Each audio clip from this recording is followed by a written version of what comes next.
Tonight, human rights advocates are calling out the Biden administration for what they call a Trump-style policy at the U.S. southern border, pointing to the CBP One app, the application that was meant to expedite asylum claims, but instead, advocates say, is putting migrants in the hands of cartels. Intentábamos entrar, pero no se podía.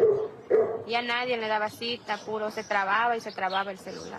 The report from Human Rights Watch sheds light on why so many migrants have given up hope with CBP One and instead crossed illegally into the United States to flee unsafe and overcrowded conditions in northern Mexico. Human Rights Watch claiming that after over 100 interviews with migrants, border officials, and activists, they found that while asylum seekers waited for appointments in Mexico, they reported kidnappings, extortion, sexual violence, disappearances, and other types of harms. A senior Customs and Border Protection official says CBP One has actually decreased the number of migrants waiting in northern Mexico, and violence against migrants waiting to cross the border predates the app. You are now ready to use the CBP One mobile application. The app was put into widespread use in January 2023 and requires migrants to make appointments for asylum screenings on their phones before crossing the U.S.-Mexico border. But ongoing glitches and limited appointments have pushed thousands to cross the border illegally instead.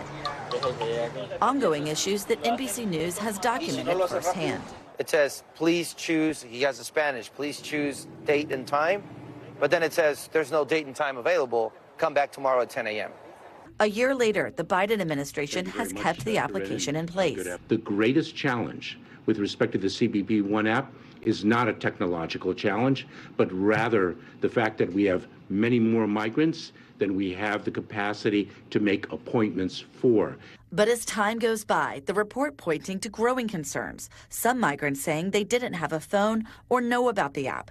Some adding they had no place to stay in northern Mexico to wait as shelters are full and felt racially or ethnically discriminated.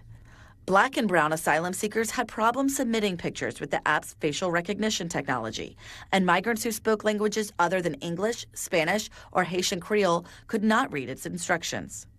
And Tom, we should point out that according to CBP's statistics, nearly 30,000 migrants every month are able to successfully book appointments through the CBP One app and come to the U.S. border to claim asylum. But advocates like Human Rights Watch say that it's still too restrictive on asylum because if you look at the numbers of migrants who are crossing illegally between ports of entry and are apprehended by Border Patrol, those numbers are regularly above 130,000 per month, sometimes over 200,000. Tom?